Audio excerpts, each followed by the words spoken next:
భక్తులారా, వైశాఖ అమావాస్య ఎంతో ఎంతో విశేషమైనటువంటిది. అందులో గురువారం అమావాస్య ఎంతో ఎంతో విశేషమైనటువంటిది. గండభేరున కష్టాలన్నీ కూడా తొలగిపోవాలి అంటే కనుక గురువారం అమావాస్య రోజున దత్తాత్రేయ స్వామి వారికి ఆరాధన ఖచ్చితంగా చేయవలసిందే. దత్తాత్రేయ స్వామి వారికి ఆరాధన వల్ల ఆవహించినటువంటి భూత ప్రేత పిశాచాలన్నీ కూడా దూరం అవుతాయి. అలాగే కొన్ని గ్రహాలు కూడా పట్టి పీడిస్తుంటాయి. అందులో నవగ్రహాలు కూడా కొన్ని అష్టమం కానీ అర్ధాష్టమం ఉండే కానీ ఖచ్చితంగా పట్టి విపరీతంగా పీడిస్తుంటాయి.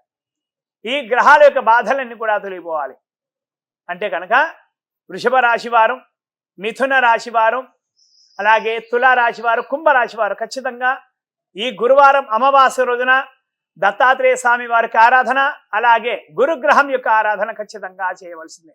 ఈ రోజున పేదవారికి వీరు ఎటువంటి దాన ధర్మాలు చేసినా కూడా అనంతకోటి పుణ్య ఫలితాలు ఖచ్చితంగా లభిస్తాయి. గురువారం అమావాస్య ఈ రోజున ఆవులకు తినడానికి ఏది సమర్పించినా మంచి ఫలితాన్ని ఖచ్చితంగా పొందుతారు. అలాగే వీధి కుక్కలకు ఎటువంటి పదార్థాలు ఇచ్చినా కూడా ఆవహించినటువంటి చెడు గ్రహాలన్నీ కూడా దూరం అవుతాయి. గురువారం అమావాస్య ఎంతో ఎంతో విశేషమైనటువంటిది. ఈ రోజున దత్తాత్రేయ స్వామి వారికి ఆరాధన, గాణగాపురం యొక్క దర్శనం, కర్ణాటక గుల్బర్గా దగ్గర మనకు గాణగాపురం ఉంది కదా, అక్కడ వెళ్ళి దత్తుడి యొక్క దర్శనం చేసుకొని అక్కడ మనము భిక్షను సమర్పిస్తే కనుక చాలా మంది కూడా భిక్షాటం చేస్తుంటారు కదా, వారికి మనం భిక్షను సమర్పించిన ఏ పండు ఫలమో లేదా ఇంకెటువంటి పదార్థాన్ని సమర్పించినా కూడా అక్కడ మనకు అనంతకోటి పుణ్య ఫలితాలు లభిస్తాయి. దత్తుడి యొక్క అనుగ్రహం కూడా లభిస్తుంది.